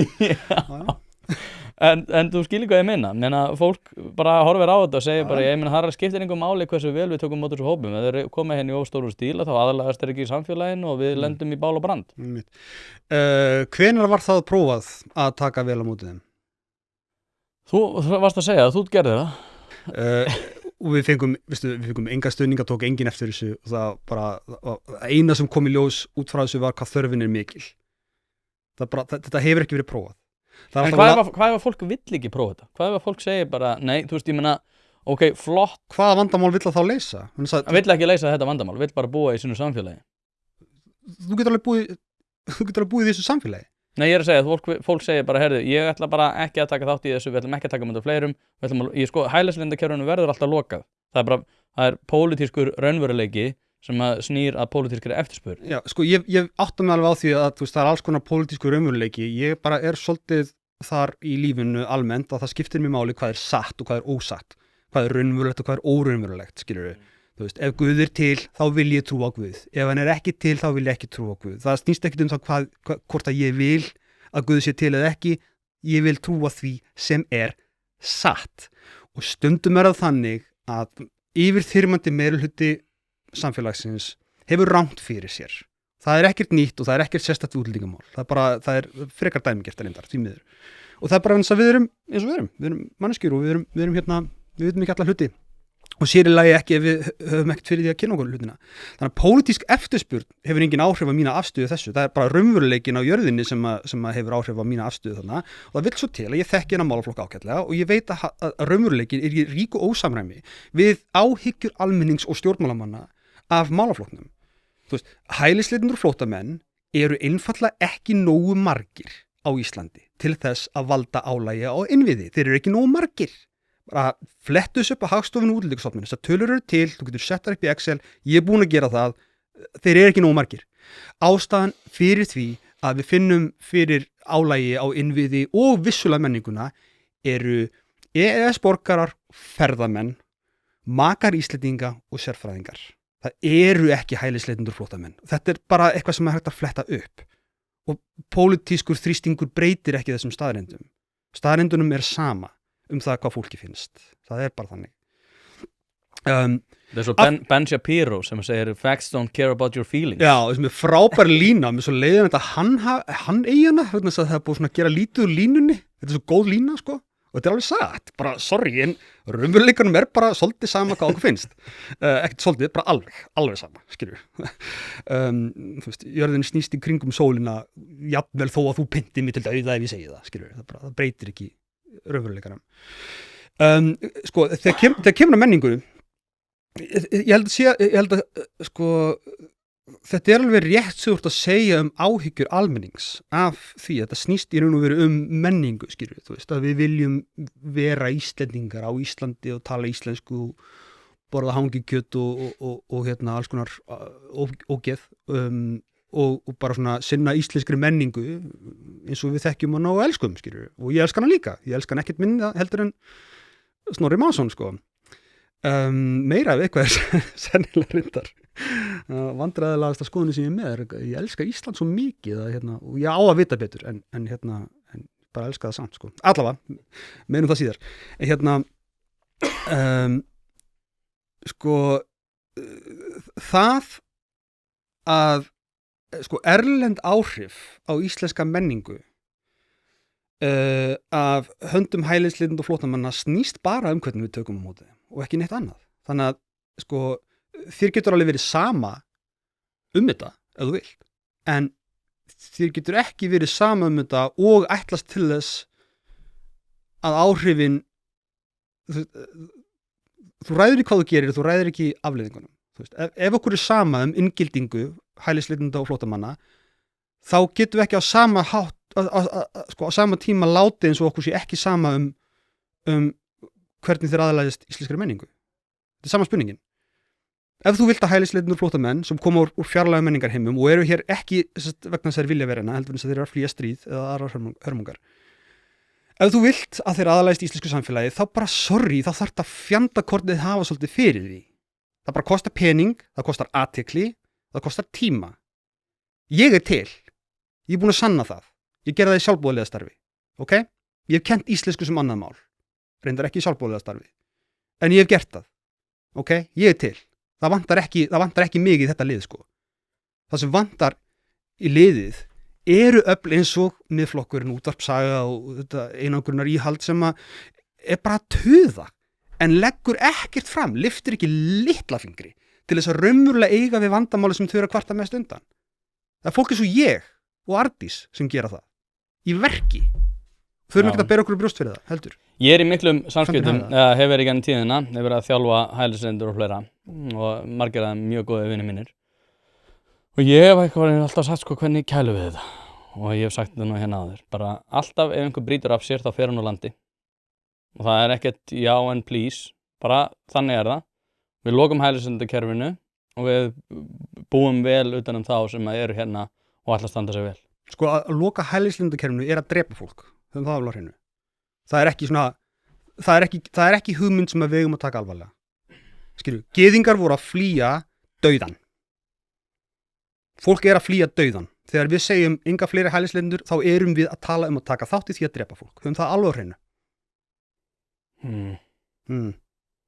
Ég get ekki skrifað upp á það því að ég einhvern veginn sko það veruleikinn sem við erum að eiga við sko. Mér finnst það, þú veist, út af því að það stundum líka dramatíseruð umræða þetta þar sem einmitt að við erum að tala einhver ákveðin mál og ég meina, þú veist, annað dæmi sem til dæmis Jason sem var tala bara að, þú veist, ef hann fer upp í flugvél að þá erum við að drepa hann og svo það hægt að íkja alla hluti en bara höfum alveg á hreinu. Nei, ég að segja, en þetta ekki ígjur að segja bara við erum að drepa fólk með því að loka hælisleitendakerfinu?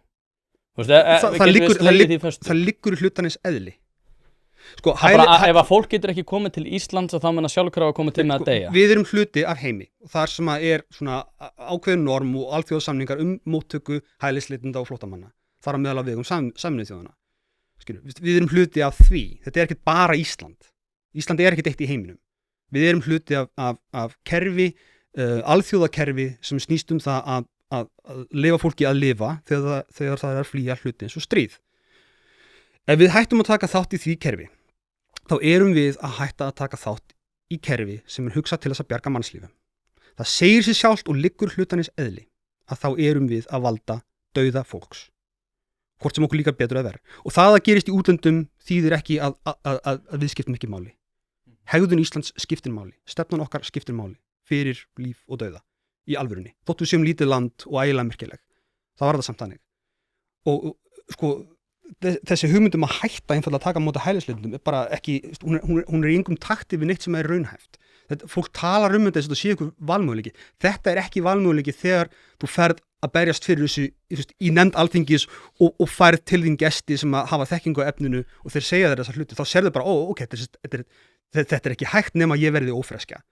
En í almennari orðræðu þarftu ekkert að horfast í augu við þennan veruleika, þannig að það auðvelt að halda þessu fram. En það eins og ég að segja, með allri virðingu fyrir blessum almenningi, þá hefur hann ekki hundsvit á útlendingamálum. Og það bara þannig og það þarf að laga það eða á að taka einhverja vitrænu umræðu þetta og það breytir engu að þetta sé hrókafullt að mér að segja þetta. Það vandamálið að fólk veit ekki hvað það er að tala og það veit ekki hvað það er að tala þegar kemur að þessum málum. En sko ofan á það, við samþykktum 310 hælisumsóknir 2024. 310. Það það bil 70.000 útlendingar á Íslandi í dag. Yfir þyrmandi meirhluti EES-borgarar, makar Íslendinga og sérfræðingar. Og 2,2 milljónir ferðamanna á ári. Ok? 310 einstaklingar fengu hælisumsókn samþykkta 2024. Jafnvel við myndum hætta að taka við hælisumsóknum, það myndi ekkert breytast. Ekki nokkur skapaðar hlutur. Ekkert. Hlaðvarpið í samstarfi við fyrirtæki sem að veita úrvalsþjónustu og eitt af þeim alvöru bón. Við skulum bara vera hreinskilin, ef þér þykir vænt bíliðin þá lætur þú gera þetta almennilega og það nákvæmlega sem alvöru bón gerir. Ferð með bíliðin, hvort sem það eru alþrif, djúphreinsun, mössun eða hvað eina, þá skellur þér á alvöru bón og lætur degra við bíliðin. Farðu inn á vefsíðuna og tryggðu þér 10 tíma klippikort, þá þarftu bara ekkert að vera að pæla í þessu. Alvöru bón, kíkið á þetta, þið verðið ekki fyrir vonbrigðum. Að kaupa og skipta dekk hefur aldrei verið einfaldara. Drífa.is í samstarfi við fjölda dekkjaverkstæða og alhliða lausn þar sem að þú getur flett upp þínum bíl með því að skrá inn bílnúmerið og keypt dekk í þeim verðflokki sem að hentar þínum bíl best. Nú ef þú ert í vafa dekkjastærðir þá getur þú einnig tekið mynd af dekkjunum þar sem að vefþjónustan staðfestir þetta allt við þig. Þetta kann að hljóma of einfalt til að vera satt en svona þetta nú samt. Einnig boðið upp á sérþjónustu þar sem að dekkjabíllinn kemur upp á dyrum, umfelgar, skiptir dekk og hann jafnvægi stiltur á staðnum. Eins og ég segi þá hefur þetta aldrei verið einfaldara og nú tíminn eins og við vitum öll. Skelltu þér inn á drífa.is og fundu bestu dekkjaþjónustuna sem hentar þér. Okay. Ég reyndar með líka út af því ég tel að þetta sé ekki alveg rétt við aðra bara þú veist að bara fólk við erum að drepa fólk með því að loka. Ég myndi ekki, en ok, það er sjónarmið. En þá... Heyrðu, gefðu mig greiða, bjóddu fram, farðu hann á Alþingi, farðu í nefnd. Ekki sjens. Ég sá hvað það gerði við þig, sko. Nei, ég skil alveg að fólk haldi þetta sé hluti af einhverju raunverulegu möguleika, en það það bara ekki. Sko, þú varst að tala í miklum svona normatífum tón. Það er að segja normatífur svo ég útskýri líka það hugtak að svona hvernig hlutinir ættu að vera út frá þeim sjónarmiðum sem þú ert með. Ég aftur á móti veit að þú fylgist mjög mikið með og ef við hugsum þetta sem svona lýsandi eða descriptive, það sem að gerast, þrátt verið óháð því hvað okkur finnst að ætti að gerast að þá þetta óumflýjanleiki til dæmis í Evrópu, sérstaklega ef að Reform UK verður nær tangarhaldi í Bretlandi og við erum að sjá AfD stækka og stækka, þeir hafa meiri og meiri áhrif í þýskum stjórnmálum þó svo að hinir flokkarnir kristilegi demokratar og aðrir eru að reyna að berjast gegn því að AfD hafi einhver áhrif á stjórnmálin. Í austri náttúrulega ennþá meiri svona tortryggni gagnvart þessu, við erum að sjá Orbán sem bara segir nei og bara ekki séns, Pólverjar sömuleiðis.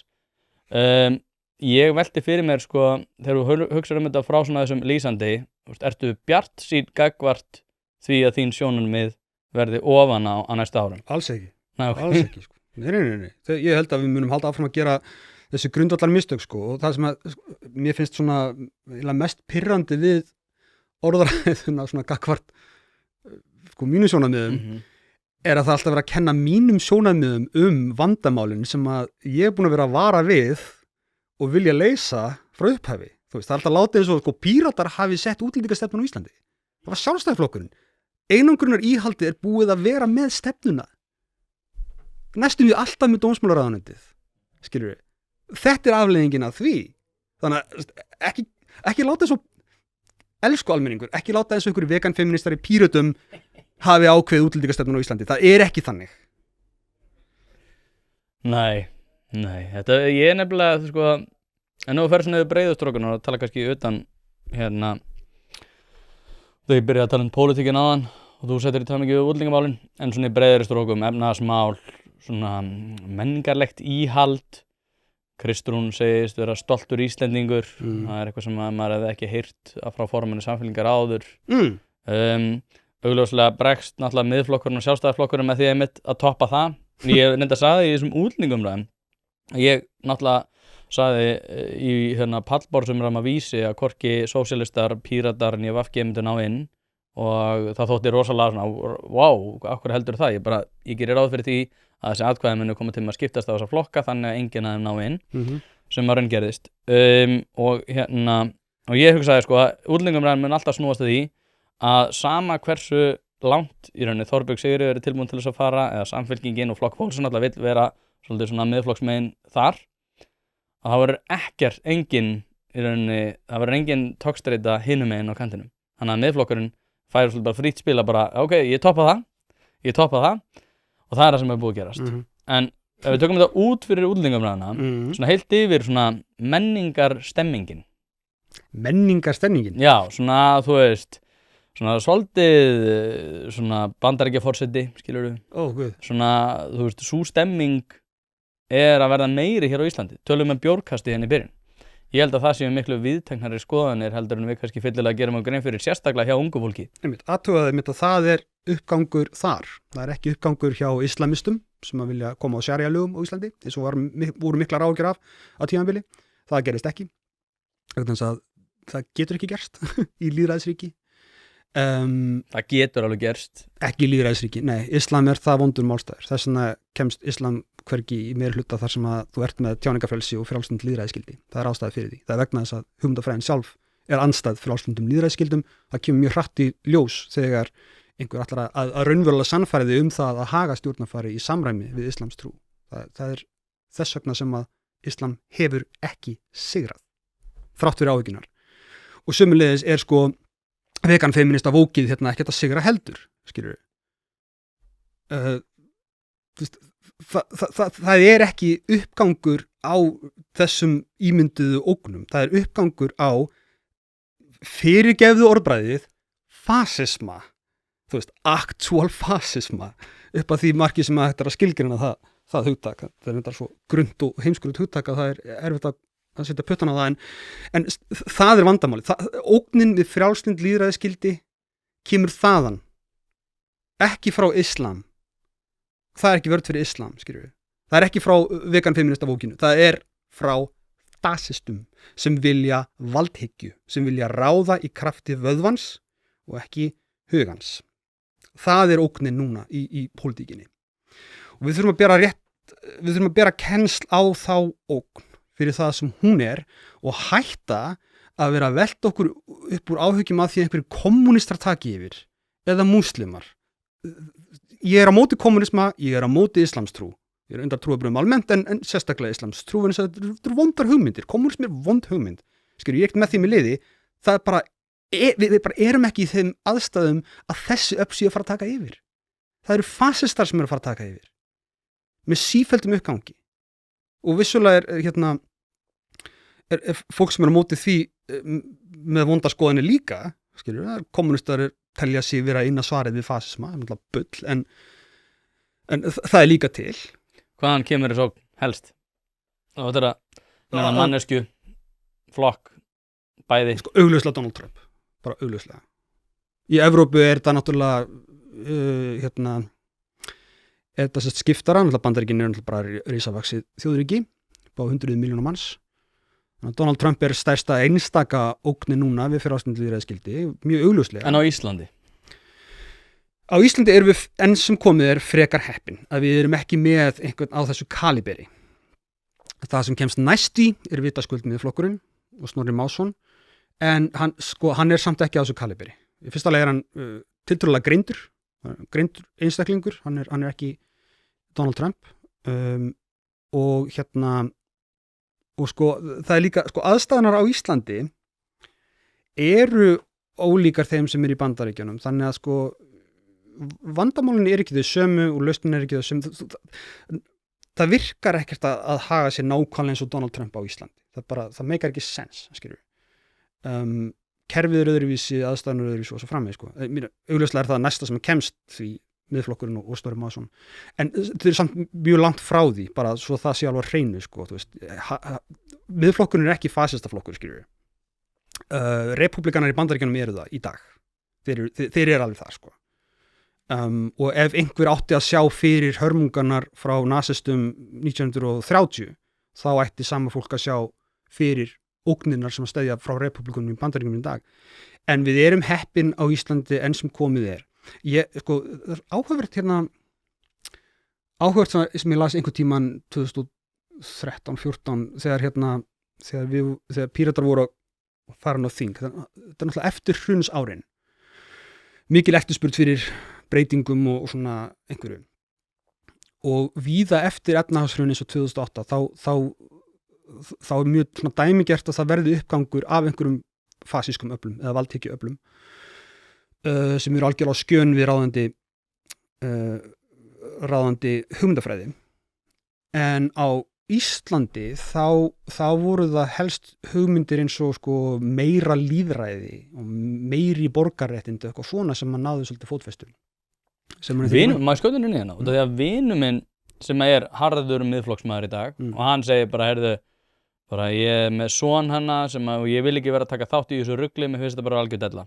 Hann benti á það, já, en svona lýðræðishugmyndirnar mínar eru samt eiginlega áþekkar þeim sem að mér fannst ekki góðar þá, svona Píratar í upphafi og Helgi hann upphafi, og það ég var að segja hann að þú var að koma, hann er svo mikill aðdáandi þó svo hann sé alveg, hann er töluvert lengra hægra megin við Snorra Másson, Okay. En hann sagði samt mínar hugmyndir svona lýðræðisfyrirkomulag eru í rauninni bara svona Helgi Hrafn í upphafi þegar hann kemur á sjónarsviði. Ok, ég held nefnilega að þótt að við í Pírötum á þeim tíma höfum drógum hlutin út í meira lýðræði, meira borgarréttindi og svona, þá er uppgangur fasismas í Bandaríkjunum til dæmis og annars staðar, hann er oft hann hefst oft á ákalli einhver góð gildi eins og tjáningarfrelsi eða beint lýðræði eitthvað slíkt og fer síðan út í ykkur að tóma dellu. Það er alltaf sem við vitum, það er engin spenntur fyrir tjáningarfrelsi. Nei, nákvæmlega, þetta er bara mjög óvinsæll málstaður, actually, og við erum rétt svo umbyrum það ef við erum tilneytt af Evrópusambandinu, by the way. En allavega, það sem að, málið með, ástæðan fyrir því að það er hægt að draga Ísland meira út í frjálslyndis átt undir aðstæðum eins og eftir efnahagshrunið 2008 er svo að svokölluð þjóðernishyggja, nationalismi, er velkomin allstaðar upp á ákveðnu marki. Við viljum öll styðja íslenska tungu, skilur. Við elskum öll íslenska sögu, við erum öll ægilega stolt af því að hafa aðgang að 800 ára ritum og svo framvegis. Það er óumdeilt. Það er ekkert einhver sem getur einokað þennan málstað. Hann er velkominn upp að verulegum marki allstaðar. Þannig að það að ætla að fá sko, að vera bara á þeim punkti er miklu veikara heldur en í landi eins og Bandaríkjunum, þar sem að þjóðurniskendin er á skjön við ríkjandi menningu. Bandaríkin eru náttúrulega fjölmenningasamfélag, hefur alltaf verið og getur ekkert að því gert, það er ekki val, það er bara eðli stofnunarinnar sem Bandaríkin eru. Og þar er miklu frjórri farvegur fyrir svona fasískar hugmyndir á grundvelli þess að við erum Bandaríkjamenn og eiginlega stolt af því og eitthvað svona. Á Íslandi skilur Snorri Másson segir, við erum að stuðja þannig íslenska tungu og rækta hana, þá er þetta bara, ok, til í það. Vann við það, skal vinna við það aftur. Þú veist, bara, við erum til í það. Þú veist. Þannig að sko, þannig að við erum enn sem komið mjög heppin hvað varðar það að við erum svona sterkari gagnvart sko alveg bara svona fasískum hugmyndum eins og eru í uppgangi í Bandaríkjunum. En það er vegna þess að við tökum vel á móti því sem að er þó eitthvað viti eins og aðstyðja íslenskuna, að inngilda hælisleitendur flóttamenn. Það er allir til í þetta allavega í orði, svo það kemur að því að fjármagna þetta þá breytist viðhorfið hratt. En hérna það er enginn að segja nei, við ekki að styðja íslenskuna, skilur við. Það er enginn að segja nei, við ekki að inngilda hælisleitendur flóttamenn. Það er enginn þar. Ég er enda þolingi orðið inngilding, sko. Ég er alltaf ég er miklu hlindari aðlögun, sko. Því að ég held að fólk sem leitar hingað vilji miklu, og í svona allavega mín reynsla þegar ég ræði við það, þá er það miklu frekar að leitast eftir því að þau menningargildi sem að voru fyrir hendi þar sem að þau stuðust að flýja verði ekki við lýði þar sem að þau munu koma til með að búa. En það er alls konar hugleiðingar þar, sko. Já, þá bara fyrir út í orðaskilgreiningar, sko. Ég sé ekki mikið mun á inngildingu og aðlögun, sko. Fyrir mér snýst þetta að fólk kunni að fóta sig hvað mest í samfélaginu. Ég trúi því mjög innlæglega að þegar fólki tekst að taka þátt í frjálslyndu lýðræðissamfélagi þá sér það hvað er betra við það. Og það þarf ekki að kenna þeim. Það þarf bara að hjálpa þeim að komast inn í frjálslynd lýðræðisfyrirkomulag. Það bara finnur það á eigin skinni að það er betra. En það þarf að hafa fyrir því. Þetta gerist ekki sjálfkrafa. Nei, við sjáum til hvernig þetta fer. Djöfull, ertu skemmtilegur maður. Já, þú ert ekki svo hræðilegur sjálfur, sko. Er það nokkuð? Nei, ég vona ekki. Þú ert engin viðbjóður, sko. Saman hvað allir er að segja á internetinu, sko. Já, það truflar mig ekki, nei. Það er bara vókið náttúrulega að reyna að halda í einhverju völd. En, Helgi, takk æðislega fyrir að koma. Já. Við gerum þetta einhvern tímann fljótlega aftur. Takk svo. Gott að sjá þig. Sömuleiðis.